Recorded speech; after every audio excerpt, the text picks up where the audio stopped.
2023 आखिरकार आ ही गया है। तो इस साल फोन में क्या क्या ट्रेंड्स आने वाले हैं? मैं हूं कल्पेश और आप देख रहे हैं विकीटेक। मेरे साथ इसी वीडियो में बने रहिए और आज हम कुछ ऐसे फोन के ट्रेंड्स के बारे में जानेंगे जो मेरे हिसाब से 2023 में आपको बहुत ज्यादा देखने मिलेंगे। तो चलिए शुरू करते हैं।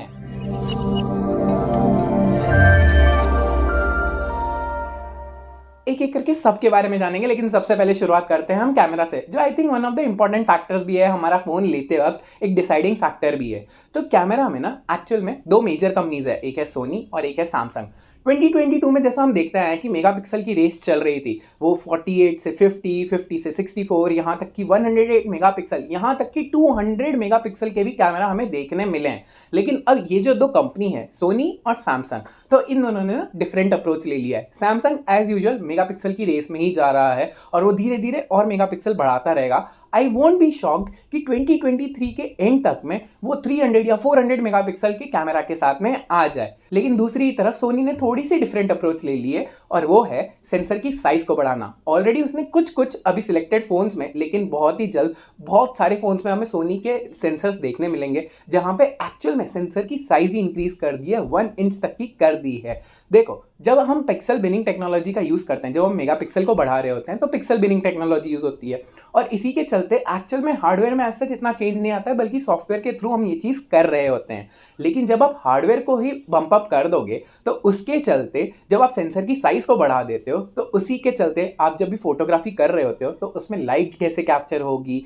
कलर एक्यूरेसी कितनी होती है, ये सारी चीजें डिटेल्स कितनी ज्यादा अच्छे से कैप्चर होगी, वो सेंसर के साइज पे काफी हद तक इंपॉर्टेंट रहता है, काफी हद तक उस पर डिपेंडेंट रहता है। तो इसी के चलते मुझे लगता है सोनी वाली बेट थोड़ी सी ज्यादा बेटर है compare to Samsung. Pixel binning technology no doubt Samsung ज्यादा अच्छे से यूज कर पाएगा, लेकिन जब हार्डवेयर ही बहुत ज्यादा अच्छा हो जाएगा सोनी का, तो उसके चलते उसकी जो पिक्चर क्वालिटीज है वो ज्यादा बेटर हो पाएगी। इतना ही नहीं, अब इसके अलावा एक और ट्रेंड कैमरा में आने वाला है, वो है dedicated chip for post processing. देखो, वीवो तो ऑलरेडी अपनी V1 चिप लेके आ चुका है, इवन V2 भी आ गई है और धीरे धीरे बाकी सारे ब्रांड्स, फिर वो रियलमी, वन प्लस, ओप्पो या फिर इवन हो सकता है शायद गूगल, एप्पल, ये लोग भी अपनी कस्टम चिप लाए सिर्फ और सिर्फ कैमरा के लिए। और उस कस्टम चिप में बेसिकली होता है पोस्ट प्रोसेसिंग से रिलेटेड कोड्स होते हैं, एल्गोरिदम्स होते हैं, जो एक्चुअल में आपकी जो फोटो है उसको पोस्ट प्रोसेस और बेटर कर पाते हैं और इसी के चलते जो एंड रिजल्ट आता है आपकी फोटो का वो और भी बेटर हो सकता है। तो हो सकता है बाकी सारे ब्रांड्स भी, खैर एप्पल और गूगल को करने की इतनी ज़्यादा ज़रूरत है नहीं, लेकिन उसके अलावा जितने भी ब्रांड्स है वो हो सकता है शायद अपने फ़ोन में भी डेडिकेटेड चिप लेके आए। अब चलते हैं फ़ोन में सबसे ज़्यादा जगह लेने वाला, well you are right, screen की तरफ। तो इसमें ना दो चीज़ें होगी। सबसे पहले बात करते हैं मिड रेंज या बजट रेंज वाले सेगमेंट में। तो इसके अंदर हमें ओलेड पैनल्स और ज़्यादा देखने मिलेंगे। अभी भी काफ़ी सारे फ़ोन्स हैं जो 15-20 हज़ार 25 हज़ार वाली रेंज में इवन LCD देते हैं, लेकिन अब धीरे धीरे वो हटने वाला है, वो भी एमोलेड ओलेड पैनल के साथ आने वाले हैं। वेल मोटोरोला के कुछ फोन्स हैं जो अभी भी ओलेड देते हैं, वो भी 15-20,000 वाली रेंज में, लेकिन अब धीरे धीरे बहुत सारे brands, even majority of brands OLED के साथ में आने वाले हैं, वो भी बजट रेंज में। तो इसके चलते बजट रेंज वाले जो भी फोन्स होंगे उनकी भी स्क्रीन क्वालिटी काफी हद तक बढ़ जाएगी।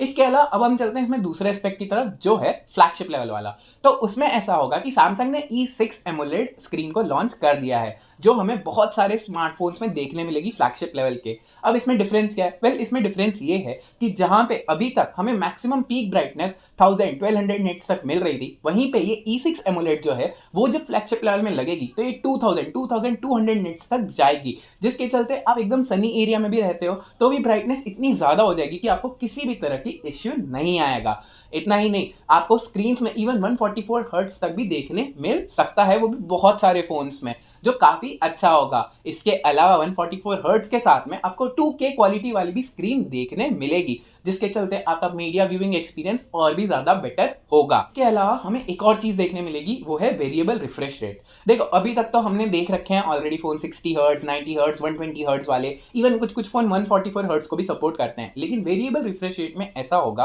कि मान लीजिए आप YouTube चला रहे हो, ठीक है, तो जो वीडियो आप देख रहे हो वो तो 60 FPS या फिर 60 हर्ट्ज पे ही चल रही होगी स्क्रीन, लेकिन जब आप नीचे की तरफ कमेंट सेक्शन को स्क्रॉल कर रहे होंगे तो वो 120 या 144 हर्ट्ज जो भी उस पैनल में लगा हुआ है या जो पैनल उस फोन में लगा हुआ है, उसके हिसाब से नीचे वाला स्क्रीन जो है जहां पे आप कमेंट सेक्शन स्क्रॉल कर रहे हो वो 120 हर्ट्ज या 144 हर्ट्ज पे काम कर रहा होगा, और ऊपर वाला स्क्रीन जहां पे आप वीडियो देख रहे हो, क्योंकि वो एक कांस्टेंट रिफ्रेश रेट पे काम करता है, तो 60 FPS या 60 हर्ट्ज पे चल रहा होगा, जिसके चलते आपकी बैटरी नो डाउट काफी हद तक बच भी जाएगी।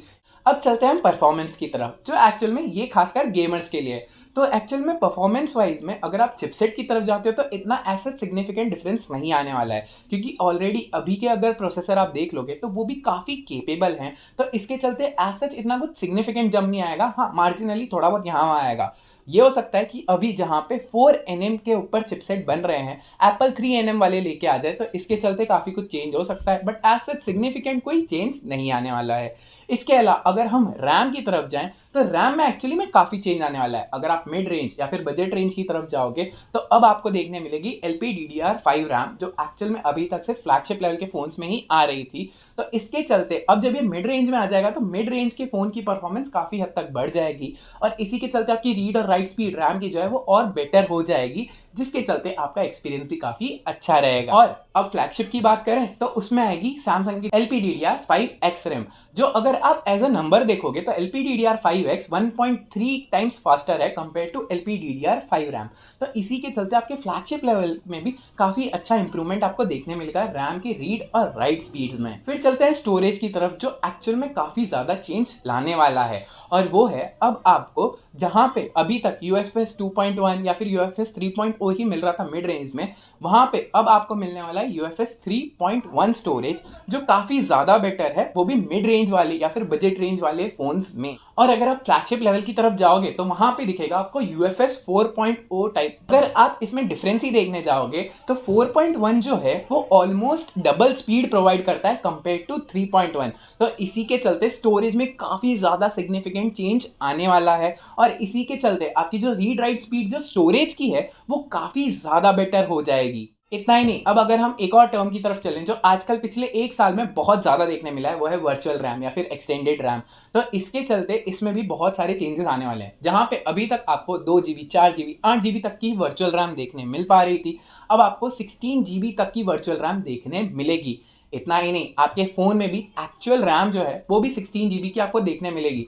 तो अगर आप देखने जाओगे तो आइडियली एक स्मार्टफोन में 16+16 यानी 32 GB रैम आपको एक स्मार्टफोन में देखने मिलेगी, and that is just something amazing. अब चलते हैं कनेक्टिविटी की तरफ, तो उसमें सबसे पहले हम बात करते हैं वाईफाई की। तो वाईफाई 7 वाले आपको फोन्स देखने मिल सकते हैं जो वाईफाई 7 स्टैंडर्ड को सपोर्ट करते हो। हाँ, अगर आप अभी भी देखोगे तो स्नैपड्रैगन का जो 8 Gen 2 है वो वाईफाई 7 सर्टिफाइड है, लेकिन आपको 2023 के एंड तक में वाईफाई 7 सर्टिफाइड वाले काफ़ी सारे फोन्स भी देखने मिल जाएंगे, एटलीस्ट फ्लैगशिप लेवल पे तो, और इवन हो सकता है कि मिड रेंज में भी एक या दो तो फोन्स आ ही जाए। अगर आप खाली कंपेयर करते हो वाईफाई 6 से वाईफाई 7 को, तो वो बहुत ज़्यादा मल्टीपल्स में है उसमें डेटा ट्रांसफर स्पीड का।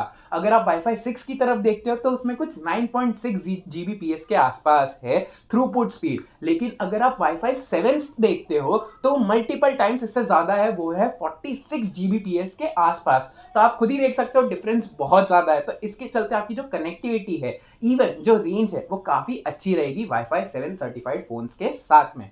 इसके अलावा हम चलते हैं ब्लूटूथ के साथ, तो ब्लूटूथ में 5.2 5.3 देखने मिलेगा। एज सच इतना कुछ ज़्यादा चेंज नहीं आएगा, मार्जिनल चेंज यहाँ पे हमें देखने मिल सकता है। इसके अलावा हमें 5G फोन्स भी देखने मिलेंगे। खैर वो पिछले 1-2 साल से तो हम ऑलरेडी देख ही रहे हैं, लेकिन अब हमें 5G वाले और ज़्यादा फोन्स देखने मिलेंगे। इसके अलावा अब के फोन्स 5G वाले और पिछले वाले 5G फोन्स में डिफरेंस क्या रहेगा। देखो, अभी तक ना हमें ये नहीं पता था कि ऑक्शन में कौन से बैंड आने वाले हैं, कौन सा टेलीकॉम ऑपरेटर कौन सा बैंड खरीदने वाला है। तो जो स्मार्टफोन ब्रांड्स थे वो एक्चुअल में सेफर साइड पे रहने के लिए 5 बैंड 10 बैंड 12 बैंड तक देते थे, लेकिन अब क्योंकि ऑक्शन ऑलरेडी हो चुके हैं 2022 के एंड तक में, मेजॉरिटी ऑफ बैंड्स जा चुके हैं, तो टेलीकॉम ऑपरेटर्स का ऑलरेडी पता चल गया कि कौन सा टेलीकॉम ऑपरेटर कौन से बैंड पे काम करेगा। तो इसी के चलते अब जो स्मार्टफोन कंपनियां हैं वो जो बैंड्स टेलीकॉम ऑपरेटर ने लिए हुए हैं उनके ऊपर ही ज़्यादा फोकस करेगी। इंस्टेड ऑफ गेइंग 10 या 12 जो बैंड ज़रूरी हैं, जो एक्चुअल में टेलीकॉम ऑपरेटर ने ले रखे हैं, उतने ही बैंड्स प्रोवाइड करेगी। और इसके चलते ये भी हो सकता है शायद वो उनके साथ में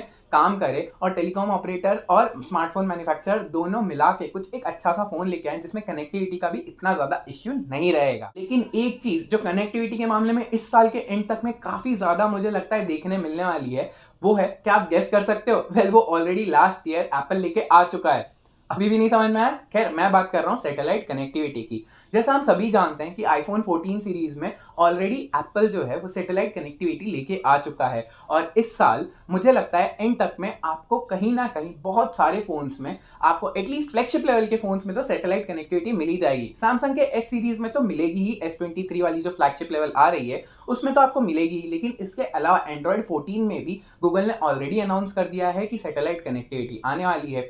इसके अलावा हमें बहुत सारे फोन्स में देखने मिल सकता है, एटलीस्ट फ्लैगशिप लेवल पर। इसके बाद में चलते हैं हम चार्जिंग और बैटरी टेक्नोलॉजी की तरफ। देखो, हमने ऑलरेडी इतने टाइम से देखते हैं पिछले 1-2 साल में कि चार्जिंग स्पीड्स बहुत ज्यादा बढ़ गई है। सिग्निफिकेंट जंप हमें देखने मिला है, जहां पे आज से कुछ साल पहले हम सिर्फ 30 वॉट पे चार्ज कर पाते थे, अब ऑलरेडी 120, 150 वॉट, यहाँ तक कि 200 वॉट वाले चार्जर्स हमें मिल रहे हैं, जो हमारे फोन को बहुत ही तेजी से कुछ ही मिनटों में 0 to 100% चार्ज कर देते हैं। लेकिन इस साल एज सच हमें इतना सिग्निफिकेंट चेंज नहीं देखने मिलेगा। हो सकता है 250, 300 वॉट तक फिर भी हमें कोई चार्जर देखने मिल जाए, लेकिन इतना ज्यादा सिग्निफिकेंट इंप्रूवमेंट नहीं आएगा। इसके अलावा अगर आप बैटरी की तरफ देखने जाओगे तो वो हमें यूजुअल 4500 से 5000 mAh के आसपास में हमें बैटरी देखने मिलेगी। तो चार्जिंग स्पीड्स तो ऑलरेडी बहुत ज्यादा तेज हो गई है, उसके बाद में battery 5000 mAh is also good enough. लेकिन एज सच बैटरी टेक्नोलॉजी में या फिर चार्जिंग टेक्नोलॉजी में इतना कुछ रिवॉल्यूशनलाइज मेरे हिसाब से इस साल तो हमें नहीं देखने मिलेगा। हो सकता है शायद कमर्शियली नेक्स्ट ईयर तक अवेलेबल हो जाए, इस साल कुछ ब्रेक थ्रू हो जाए और नेक्स्ट ईयर अवेलेबल हो। इसके अलावा ये हो सकता है कि हमें बहुत सारे फोन्स में वायरलेस चार्जिंग देखने मिल जाए। एप्पल ऑलरेडी मैगसेफ लेके आ चुका है, बहुत सारे स्मार्टफोन्स वायरलेस चार्ज होते हैं, लेकिन अब क्योंकि वो सिर्फ फ्लैगशिप लेवल तक ही था काफी हद तक, हो सकता है शायद अब थोड़े बहुत हमें मिड रेंज में भी स्मार्टफोन्स देखने मिल जाए जो वायरलेसली चार्ज होते हो। लेकिन दो मेजर ब्रांड जो एक्चुअल में चार्जिंग स्पीड्स को नहीं बढ़ाएंगे वो है सैमसंग और एप्पल। अभी भी आज की डेट में भी सैमसंग 25 वॉट का देता है चार्जर, वो भी 1 लाख 1.5 लाख वाले फोन खरीदने के बाद भी। तो इस साल भी एंड तक में मेरे प्रेडिक्शन के हिसाब से तो वो 50 वॉट के ऊपर नहीं जाएंगे। अगर 50 वॉट भी सैमसंग या एप्पल दे देता है then also it will be a game changer. Last but not the least चलते हैं हम प्राइस ट्रेंड्स की तरफ। देखो, ऑलरेडी 2020 में कोविड आने के बाद में रॉ मटेरियल्स, उसके बाद में स्मार्टफोन मैन्युफैक्चरिंग, ये सारा बहुत महंगा हो गया है। तो इस साल इतना ज्यादा नहीं, लेकिन आई थिंक 5 से 10% स्मार्टफोन सस्ते हो जाएंगे। उसकी दो थियरीज है। पहला, क्योंकि अब कोविड बहुत हद तक कम हो चुका है, तो इसी के चलते सप्लाई चेन इश्यूज पहले जो थे, रॉ मटेरियल प्रोक्योरमेंट जो था, उन सबका बहुत ज्यादा इश्यू हो रहा था, जो काफी सारे अभी रिजॉल्व हो चुके हैं। हाँ, नो डाउट चाइना में अभी भी लॉकडाउन है बहुत सारी जगह, वहां पे जीरो कोविड पॉलिसी के चलते उसमें अभी चाइना में वापस से कोविड धीरे धीरे राइज हो रहा है, तो हो सकता है शायद वो एक इश्यू है, लेकिन ग्लोबल लेवल पे एज सच इतना ज्यादा इश्यू नहीं हुआ है। और जहां पे चाइना लैग कर रहा है, तो हो सकता है बाकी सारी कंट्रीज जैसे ताइवान हमें बहुत सारी चिप मैन्युफैक्चर कर पाए या फिर रॉ मटेरियल्स गैदर कर पाए, और उसके चलते हमें स्मार्टफोन में 5 to 10% तक का ड्रॉप देखने मिल सकता है, लेकिन बहुत ज्यादा नहीं देखने मिलेगा। इसके अलावा दूसरा रीजन मेरा ये है, क्योंकि चाइना में अभी भी जीरो कोविड पॉलिसी है, और इसके अलावा भी इंडिया अभी बहुत ज्यादा अच्छा स्कोप दे रहा है। बहुत सारे इन्वेस्टमेंट्स हुए हैं गवर्नमेंट की तरफ से भी, उन बहुत सारी कंपनियों को सब्सिडीज भी मिल रही है। बहुत सारी कंपनीज, इवन एप्पल, सैमसंग जैसी कंपनीज भी इंडिया में अब धीरे धीरे अपना फोन मैन्युफैक्चर कर रही है। तो इसके चलते जब इंडिया में ही फोन मैन्युफैक्चर होगा तब इंपोर्ट ड्यूटी भी नहीं देनी पड़ेगी, और इसी के चलते इंडिया में स्मार्टफोन्स काफी हद तक सस्ते होंगे। यहां तक कि इंडिया में चिप मैन्युफैक्चरिंग प्लांट भी बन चुके हैं, फॉक्सकॉन और जैसी और कई कंपनियां जो एप्पल के लिए मैन्युफैक्चर करती है या फिर बड़ी बड़ी कंपनीज के लिए मैन्युफैक्चर करती है स्मार्टफोन, वो भी धीरे धीरे इंडिया में आ रही है। और इसी के चलते क्योंकि इंपोर्ट ड्यूटी नहीं लगेगी, इंडिया में ही मैन्युफैक्चर होगा फोन, तो फोन 5 to 10% तो ऑलरेडी सस्ते होने वाले हैं, हो सकता है शायद उससे भी ज्यादा सस्ते हो जाए। इसके अलावा भी और काफी सारी चीजें मुझे लग रही है इंटरेस्टिंग इस साल होने वाली है। जैसे हमें फ्लिपेबल और फोल्डेबल फोन्स तो ऑलरेडी सैमसंग की तरफ से दिख ही रहे हैं, लेकिन अब धीरे धीरे दूसरी कंपनीज भी, दूसरे ब्रांड्स भी धीरे धीरे फोल्डेबल और फ्लिप फोन लाने वाले हैं। जैसे वीवो ऑलरेडी अपना चाइना में लॉन्च कर चुका है। इसके अलावा और भी कई सारे ब्रांड्स हैं जो एक्चुअल में धीरे धीरे अभी फ्लिप या फोल्डेबल फोन्स लाने वाले हैं। इसके अलावा हो सकता है हमें शायद फ्लिपेबल फोल्डेबल के बाद में हमें रोलेबल डिस्प्ले वाले भी कुछ कुछ फोन्स देखने मिल जाए, जो एक्चुअल में काफी इंटरेस्टिंग कॉन्सेप्ट है, लेकिन रियल वर्ल्ड में वो कैसे काम करेगा वो तो फोन आने पे ही पता चलेगा। और इसके अलावा क्योंकि अब फ्लिप और फोल्डेबल फोन्स बहुत सारे ब्रांड्स बनाएंगे, तो उसके चलते जहां पे अभी हम 1-1.5 लाख रुपए फोन पे दे रहे हैं, वो थोड़ा बहुत तो कम हो ही जाएगा। 1 लाख के अंडर में हमें फ्लिप या फोल्ड फोन देखने मिल सकता है। इसके अलावा एक चीज़ और है जिसके लिए शायद हो सकता है इस साल के एंड तक में हमें कुछ डेवलपमेंट देखने मिले, और वो है वर्चुअल वर्ल्ड का। देखो, हमें ऑलरेडी पता है कि फेसबुक ने अपना नाम चेंज करके मेटा कर लिया है। बहुत सारे लोग अब वेब 3 की बात कर रहे हैं, जहाँ पे वर्चुअल वर्ल्ड्स होंगे, वर्चुअल अवतार्स होंगे और भी कई सारी चीज़ें होगी। तो इसके चलते ये हो सकता है कि हमें स्मार्टफोन में कुछ ऐसा एआई वाला सॉफ्टवेयर देखने मिल जाए, या फिर चिपसेट के ऊपर हमारी परफॉर्मेंस ही इतनी बढ़ जाए और एआई वाले फिल्टर्स देखने मिल जाए, जिसके चलते हम मेटावर्स का भी एकदम जो स्टार्टिंग वाला वर्जन है वो एंजॉय कर पाए। वेल, वो देखना पड़ेगा कि कैसा होगा, वो तो जब आएगा तभी पता चलेगा। वेल, अगर आपको मेरे साथ 2023 के ट्रेंड्स एंजॉय करने हैं तो नीचे जाके सब्सक्राइब जरूर कर दीजिए इस चैनल को। देखो, ये वीडियो भले कुछ मिनट का होगा, लेकिन इसके पीछे काफी रिसर्च गई है और काफी एफर्ट्स गए हैं। तो इसके चलते ये हो सकता है कि आप बस एक छोटे से एफर्ट से इस वीडियो को लाइक कर दीजिए और दोस्तों के साथ शेयर कर दीजिए, ताकि ये वीडियो और लोगों तक पहुंचे और उन्हें भी पता चले 2023 में किस तरह के फोन्स आने वाले हैं। अगर आप चैनल पर नए हो तो चैनल को सब्सक्राइब कर दीजिए, बेल नोटिफिकेशन ऑन कर दीजिए, ताकि आने वाली वीडियो की नोटिफिकेशन आपको मिलती रहे। अंटिल नेक्स्ट टाइम, ये बात हमेशा याद रखना कि ज्ञान बांटने से बढ़ता है।